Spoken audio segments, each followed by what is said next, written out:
PT act 1949 को रद्द करने के लिए ये चौथा टप्पा हम लोग लेके जा रहे हैं। ये युवक होने के नाते हम सबकी भी जिम्मेदारी है कि आने वाली पीढ़ी ये ना सोचे कि बोध गया में उन्हें सर नीचे करके चलना पड़े। इसलिए हम जैसे युवकों को भी इस आंदोलन को समझना पड़ेगा।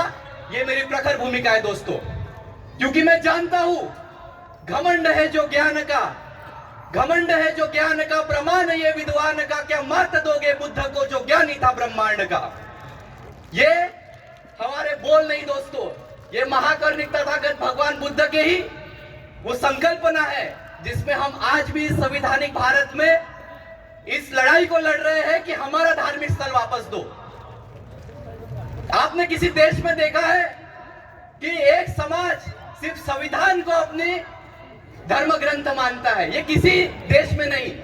वैसे ही जब देश आजाद हुआ तो सभी एक्ट को निरस्त करने का काम यहाँ की सरकारों का था, पर बीटी एक्ट 1949 संविधान लागू होने के बाद भी निरस्त नहीं हुआ और आज भी हम लोग उसी लड़ाई को लड़ने के लिए अपनी पूरी ताकत लगा रहे हैं। पर ये पांच मुट्ठी जब तक एक नहीं होंगी, मैं नहीं मानता कि हमारे अंदर जब तक करुणा नहीं होगी, जब तक हमारे अंदर बुद्ध की शांति नहीं होगी, हम किसी भी महाबोधि महाविहार को प्राप्त नहीं कर पाएंगे दोस्तों। तो सबसे पहले बुद्ध की करुणा हमारे पास में होनी चाहिए, यह हमें संकल्प लेना पड़ेगा। मैंने एक कविता लिखी है महाबोधि महाविहार के लिए, मैं आपके समक्ष प्रस्तुत करूंगा और उसके बाद मेरा मनोगत यही रोकूंगा। महाबोधि महाविहार को मुक्ति दो, अशोक सम्राट के भारत को शक्ति दो, बोधिसत्व का प्रकाश चारों दिशाओं में फैलने दो, महाबोधि महाविहार को मुक्ति दो। शताब्दियों से अन्याय सहा, धर्म भूमि पर अधर्म पनपा, गौतम के तेज को अंधकार ने घेरा, अब फिर वो प्रकाश आकाश में लहरने दो, महाबोधि महाविहार को मुक्ति दो। सत्य और अहिंसा की गाथा गूंजने दो, बुद्ध की करुणा विश्व में फैलने दो, समता के पथ दीप पर जलने दो, महाबोधि महाविहार को मुक्ति दो। आंबेडकर का सपना साकार करके रहेंगे, अन्याय की जंजीर अब टूटने दो, धम्म चक्र की गति तीव्र होने दो। आप सबको एक साथ बोलना है, महाबोधि महाविहार को, महाबोधि महाविहार को, महाबोधि महाविहार को।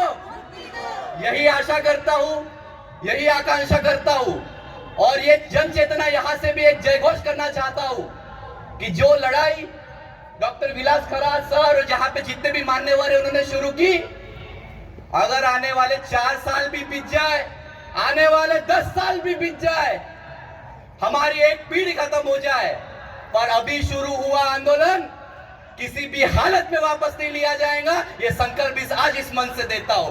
आप सबको भी ये संकल्प देना है और घर के बुजुर्गों से लेकर छोटे बच्चों को लेकर इस मैदान में खड़ा होके हमें महाबोधि महाविहार प्राप्त करके रहना है। एक आखिरी आपसे जय घोष लूंगा और अपने भाषण के समापन करूंगा। आवाज दो, आवाज दो। जय भीम, धन्यवाद।